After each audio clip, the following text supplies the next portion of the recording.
Radio Red de RCN, grandes audiencias, en la hora de la verdad, al oído.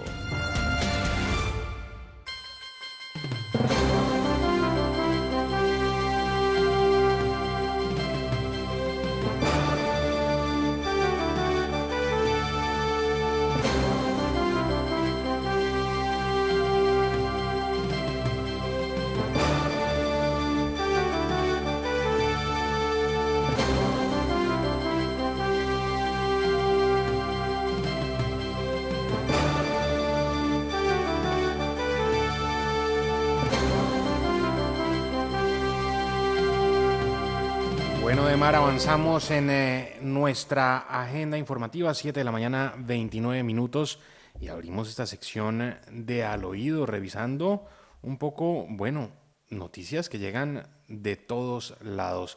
Noticias que llegan del Congreso de la República y que ya las anticipábamos con la aprobación de la reforma tributaria.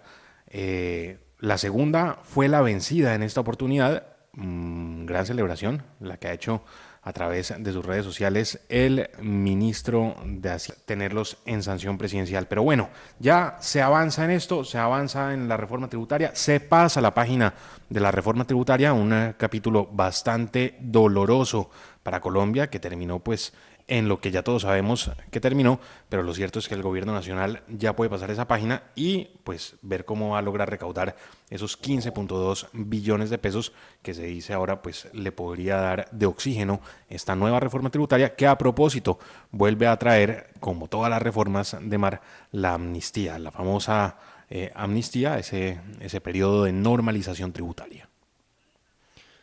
Pues Sergio, vamos a ver qué ocurre. Lo cierto es que en los sectores de oposición ayer se levantaron del debate porque decían no había garantías y no era una reforma que realmente fuera a ayudar a la situación económica del país y por lo mismo abandonaron el recinto. En algunos momentos se vivió el temor de no tener las mayorías para poder aprobar la reforma, pero a fin de cuentas sí se logró y lo que usted, como usted lo señala, lo que viene ahora es simplemente la conciliación entre lo que se ha aprobado en Cámara con lo que se aprobó en Senado para sacar un texto definitivo de la reforma tributaria que es urgente para el sostenimiento fiscal del país.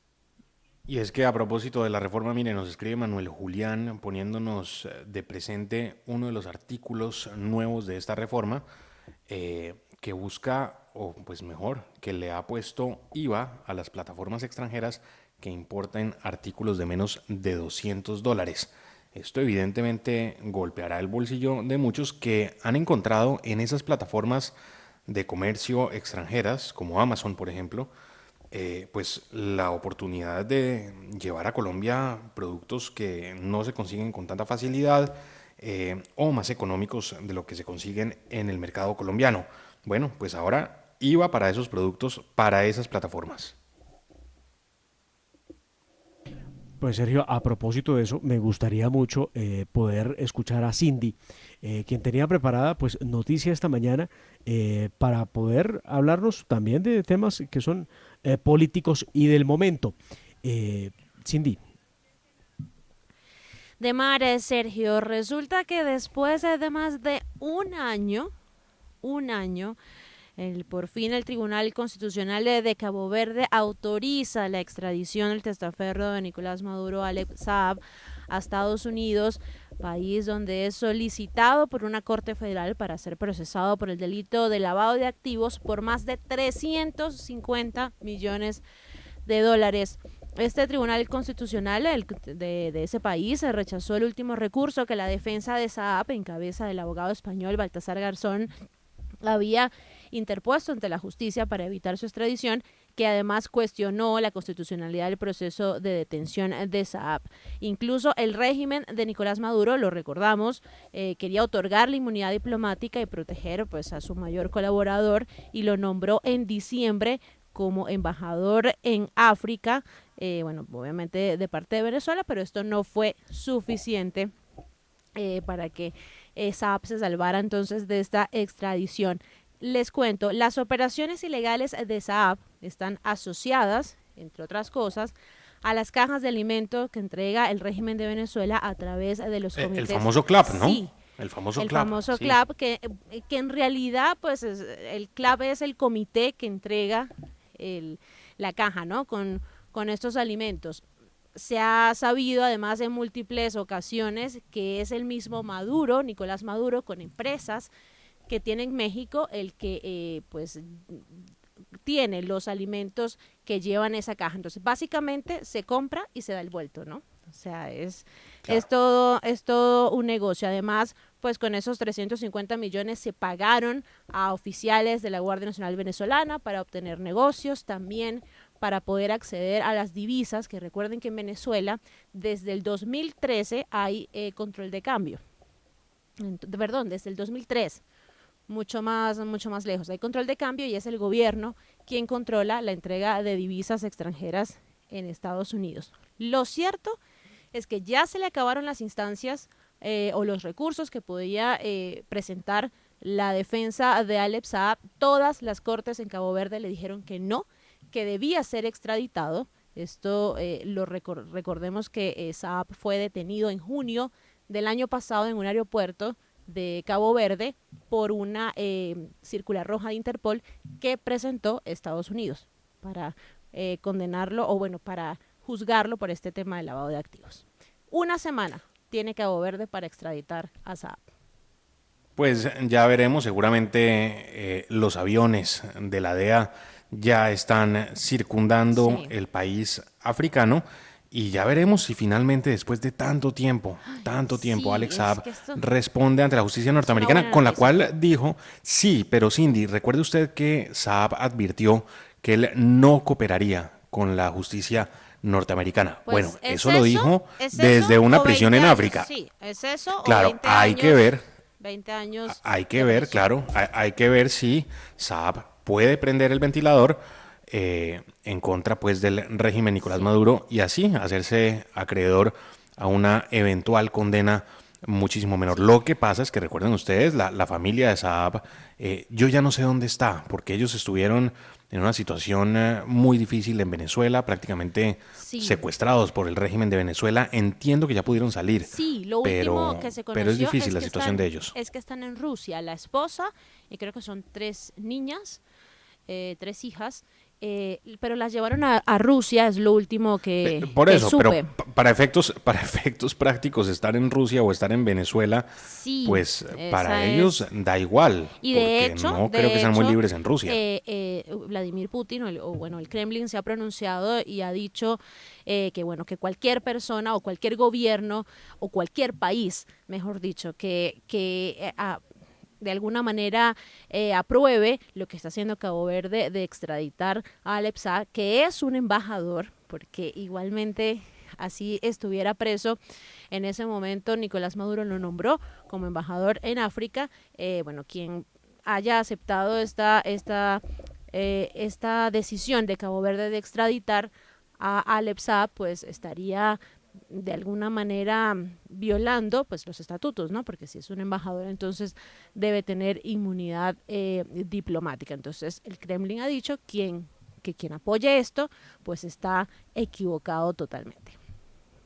Pues a propósito de embajadores, Cindy, hay respuesta en este momento del embajador de Colombia en Buenos Aires, en la capital de Argentina, Álvaro Pava Camelo, quien reacciona ante la carta enviada por los hermanos Miguel y Gilberto Rodríguez Orejuela, filtrada o publicada en exclusiva por nuestra cadena amiga, hermana y colega, la FM en RCN, en donde la periodista Darcy Quinn pues, ha revelado esa carta en la que los narcotraficantes hermanos pues, afirman, por un lado, que Pastrana, el expresidente Pastrana, los chantajeó para que salpicaran a Ernesto Samper y a Horacio Serpa, confirmando que habían financiado su campaña y con esto, pues, dicen los hermanos Rodríguez Orejuela, habrían evitado la extradición.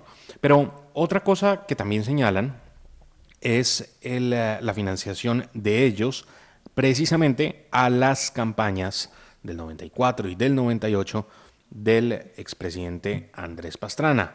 Y dicen los hermanos Rodríguez Orejuela que testigo de ello sería Álvaro Pava Camelo, quien hoy funge como embajador en Argentina. Él ya reaccionó, dio una entrevista en la mañana de hoy, dijo estar sorprendido con la carta, dice que le parece increíble estar hablando de esa campaña de hace 30 años. Dice que él solo perteneció a la campaña del 94, que fue la campaña en la que pues, Pastrana resultó vencido por Ernesto Samper. También advirtió que la Fiscalía investigó todo el dinero en esa campaña, que certificó que había sido una campaña pulcra, que no había recibido dineros ilícitos, y pues para él es simplemente increíble que aún se esté hablando de ello. Advirtió que la campaña de Pastrana no se dejó permear por dineros del narcotráfico ni de ningún dinero ilícito, y que todas las autoridades de esa época los absolvieron y confirmaron su pulcritud. Así pues que el embajador Pava sale al paso y responde a la carta de los hermanos Rodríguez Orejuela. Sí, Sergio, la verdad sorprendió muchísimo esta carta que, bueno, como ya lo dijimos, bueno, fue presentada o fue sacada a la luz por nuestra compañera de la FM, Darcy Quinn. Sorprende mucho. Y lo hablábamos en nuestro consejo esta mañana, hubiésemos esperado que este tipo de información fuera realmente para confirmar por parte de los Rodríguez Orejuela que habían financiado la campaña de Ernesto Samper, pero pues sorprendió a todos que también mencionaran al entonces presidente conservador Andrés Pastrana, ¿no? Sí, bueno, pues eso es lo que tenemos. Entonces ya hay reacción del diplomático colombiano en Argentina.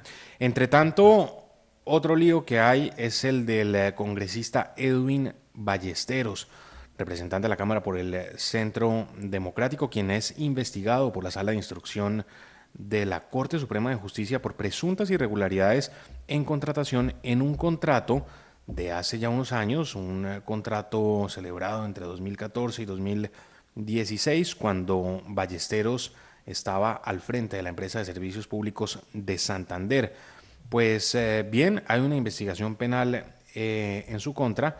En este momento la noticia es que le ha renunciado su defensa. El exfiscal Eduardo Montalegre y el ex magistrado Julio César Ortiz renunciaron a la defensa del congresista. Que lo defienda uno, Eduardo Montalegre. Bueno, pues sí, y Julio César Ortiz, recuerde usted, quien defendió además, no lo olvidamos, a Gustavo Petro en su momento con el tema de los camiones de la basura, me parece. Pues bueno, esos eran los abogados de este congresista que pues es investigado por la Corte Suprema de Justicia, que además el alto tribunal ha dicho no habrá nuevas fechas de indagatoria, esa diligencia ya terminó y ahora el proceso seguirá. Ya veremos pues qué pasa. Lo cierto es que el panorama judicial para este congresista del Centro Democrático es bastante, pero bastante complicado. Y en materia política, renuncias las que se registran en el Ministerio TIC. Esto a propósito, Cindy, del contrato con centros poblados, ese polémico contrato de más de $1 billón. Y es que las renuncias que se presentaron fueron las de Adriana Mesa y Sandra Orjuela, dos personas de muchísima confianza de la ministra Karen Abudinen, quienes presentaron su renuncia a sus cargos el día de ayer. Eran nada más y nada menos que la subdirectora de gestión contractual y la secretaria general del ministerio. Bueno, por lo menos tenemos algo de responsabilidad que alguien asume, pero sin embargo, pues la ministra Abudinen sigue en el cargo, sigue en su cargo y decide quedarse allí. Quedarse allí. Ha mantenido su decisión de quedarse en ese cargo y además ha dicho que bueno, no tiene ninguna responsabilidad sobre el caso. Sergio, pero otra noticia que ayer además fue tendencia en redes sociales y es la decisión de la senadora y precandidata María Fernanda Cabal de presentar una recusación en contra de magistrados de la Corte Constitucional por el tema de las 16 curules para la paz, que bueno, recordemos, revivieron y ya dentro de muy poco serán, para este periodo que ya va a empezar, tendremos 16 nuevas curules en el Congreso. Pues vamos a ver en qué termina esto. Interesante movida la que hace la congresista y precandidata a la presidencia de la República. Vamos a ver en qué termina el trámite de esa recusación. Sí. Sinceramente, pues ¿Usted bueno, cree que hay que, que vaya hay a que tener terminar paciencia. algo? No, Vaya a sabe terminar que no. algo. Sí, No me anticipo. yo creo que desafortunadamente esas 16 curules van, o sea, creo que ya Sí, yo también lo veo por ahí. no hay marcha atrás. Hay que más bien velar de alguna manera que realmente sí sean ocupadas por víctimas del conflicto. Ya sabemos que es muy probable que eso no suceda por las características que tienen que cumplir las personas que vayan a postularse por esas 16 curules. Ya hemos visto por lo menos las denuncias del general en retiro Luis Mendieta, que además fue víctima de las FARC y ha dicho cómo ya diferentes desmovilizados se han estado inscribiendo en la unidad de víctimas, presentándose como víctimas del conflicto para poder participar. También vemos como además muchas de las víctimas del conflicto han sido desplazadas a las cabeceras municipales o a las principales ciudades del país y ya no se encuentran desde hace mucho tiempo en esos territorios por las circunscripciones de esas 16 curules están previstas, entonces tampoco van a poder presentarse a esta elección, ¿no? Entonces está bastante complicado el tema de estas 16 curules.